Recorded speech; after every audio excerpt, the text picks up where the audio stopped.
Yeah. So I have really, really enjoyed it. And, partly because for me it's novel.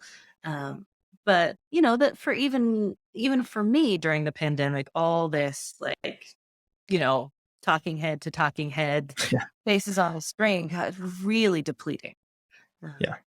Now, my preference is always to have someone in my office if I can. But Hmm. I do, treat people who can't make it into the office. Um, and interestingly enough, teenagers overwhelmingly prefer being in person um, Hmm. in my practice. You'd think, this tech savvy generation would want to do it remotely, but for the most part, they don't. In fact, a lot of them would forego their sessions if they can't be in person. Hmm. Um, just in my practice, they like coming into a space where they know they have privacy and they know they're out of their house and they know their parents can't listen. Um, but we made it work, and the virtual reality space was so much more enjoyable to meet in.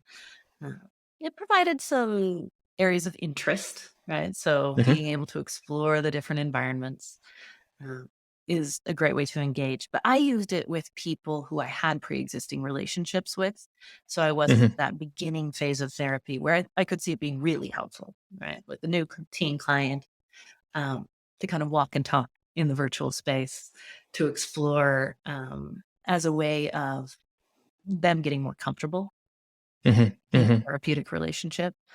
But I ended up using it with people who I already had a relationship with. Hmm. Um, and what that has done, especially for folks who've stuck with it um, and wanted to keep meeting, is in VR, is that it's a really lovely environment. Hmm.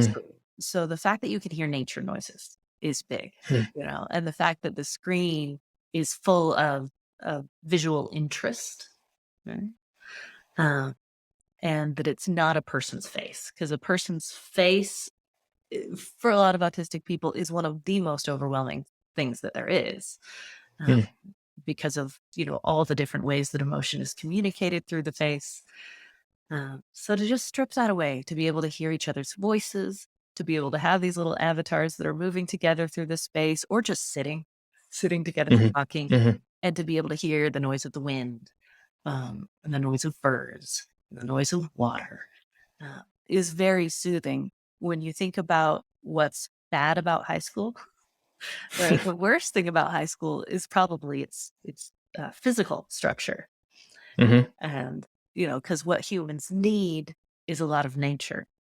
What we need is the sky and the leaves and the wind and the grass. Like, that's what heals us. That's what makes us whole. So I love about the virtual reality that you can get an aspect of that. You can feel like you're more outside. You can feel like you're in nature and get some of that healing effect if otherwise your choice was to be looking at their face on a screen. It's Right. a much nicer place to be.